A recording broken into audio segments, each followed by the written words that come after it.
At ngayon, ating pag-usapan ang pagpapahalaga or values. Ano nga ba ang pagpapahalaga? Ang pagpapahalaga or values ay nagmula sa salitang Latin na valore na nangangahulugang pagiging malakas o matatag at pagiging makabuluhan o pagkakaroon ng saysay.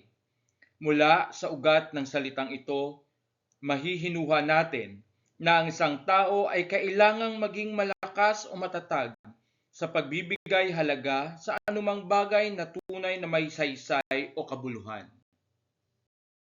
Bawat tao ay maaaring may iba't ibang kahulugan sa salitang pagpapahalaga.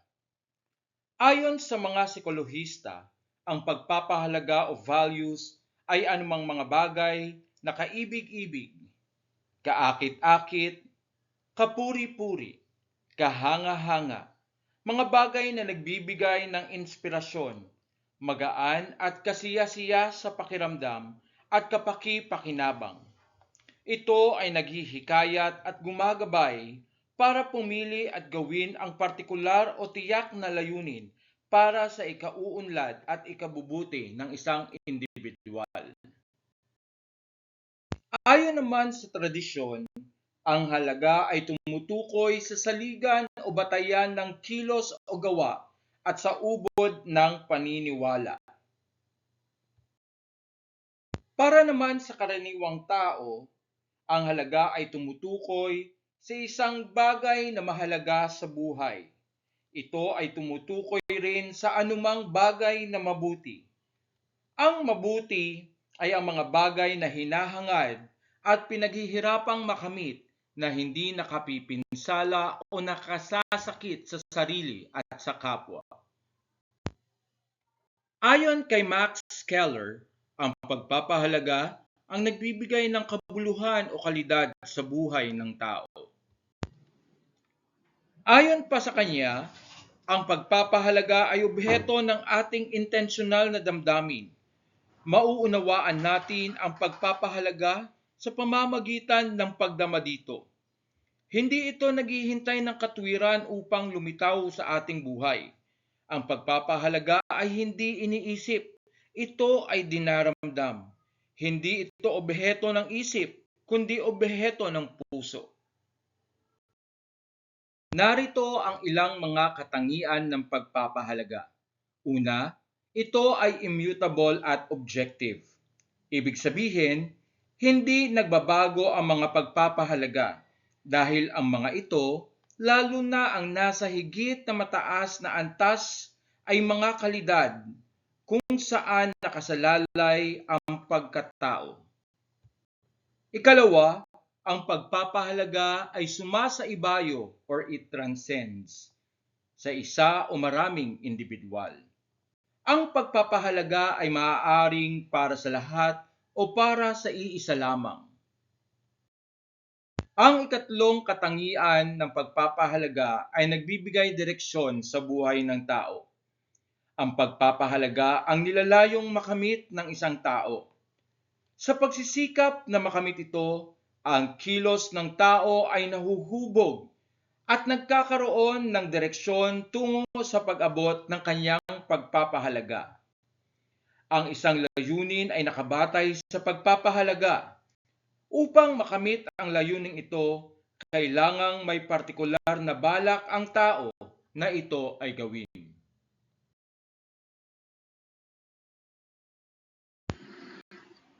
Ang ikaapat na katangian ng pagpapahalaga ay lumilikha ng kung anong nararapat or ought to be at kung ano ang dapat gawin or ought to do. Maraming mga bagay ang maaaring pahalagahan ng tao. Kaya mahalagang maunawaan ang mga uri ng pagpapahalaga na gagabay sa pagpili ng tama at ang mataas na antas ng pagpapahalaga na aangkinin at isasabuhay. Pagpapahalaga ay ang ganap na pagpapahalagang moral or absolute moral values. Ito ay nagmula sa labas ng tao. Ito ang pangkalahatang katotohanan or universal truth na tinatanggap ng tao bilang mabuti at mahalaga. Ito ay ang mga prinsipyong ethical or ethical principles na kanyang pinagsisikapang makamit at mailapat sa pang-araw-araw na buhay. Pagpapahalagang tulad ng pag-ibig, paggalang sa dignidad ng tao, pagmamahal sa katotohanan, katarungan, kapayapaan, paggalang sa buhay, ay mga halimbawa ng ganap na pagpapahalagang moral. At upang lubos nating maunawaan ang mga pagpapahalagang moral, tignan natin ang mga katangian nito. Ang ganap na pagpapahalagang moral ay objektibo. Ito ay naaayon kung ano ito or what is, ano ito noon or has been, at kung ano ito dapat or must be. Ito ay nananahan sa labas ng isip ng tao, mas mataas sa isip ng tao, at ito ay nananatili kahit hindi ito nakikita o iginagalang ng ilan. Ang ikalawang katangian ng ganap na pagpapahalagang moral ay pangkalahatan. Ito ay sumasaklaw sa lahat ng tao, kilos at kondisyon o kalagayan. Ito ay hinango mula sa likas batas moral. Ito ay katanggap-tanggap sa lahat ng tao, sa lahat ng pagkakataon, at sa lahat ng kultura dahil ito ay nakabatay sa pagkatao ng tao na pangkalahatan. Ang ikatlong katangian ng ganap na pagpapahalagang moral ay eternal. Ito ay umiiral at mananatiling umiiral. Hindi ito nagbabago kahit lumipas man ang mahabang panahon. Nagbabago ang panahon, ang paniniwala, mithiin, pangangailangan at layon ng tao, ngunit hindi mababago nito ang ganap na halagang moral. Ang ikalawang uri ng pagpapahalaga ay ang pagpapahalagang kultural na panggawi o cultural behavioral values. Ito ay mga pagpapahalagang nagmula sa loob ng tao. Ito ay maaaring pansariling pananaw ng tao o kolektibong paniniwala sa isang pangkat kultural. Ang layunin nito ay makamit ang mga dagliang pansarili o pampangkat na tunguhin or immediate goals. Kasama rito ang pansariling pananaw, opsyon, ugali at damdamin. Narito ang tatlong katangian ng pagpapahalagang kultural na panggawi. Una, ito ay subjektibo. Ito ay pansarili o personal sa individual. Ito ay ang personal na pananaw, ugali o hilig na bunga ng pag-udyok ng damdamin, iniisip, motibo, karanasan at nakasanayan.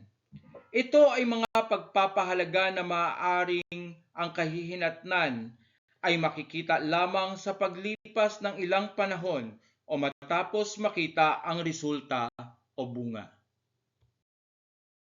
Ang ikalawang katangian ng pagpapahalagang kultural na panggawi ay panlipunan.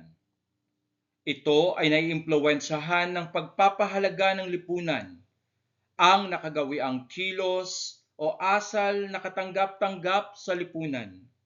Ito ay maaaring magdaan sa unti-unting pagbabago upang makaayon sa panahon at mga pangyayari.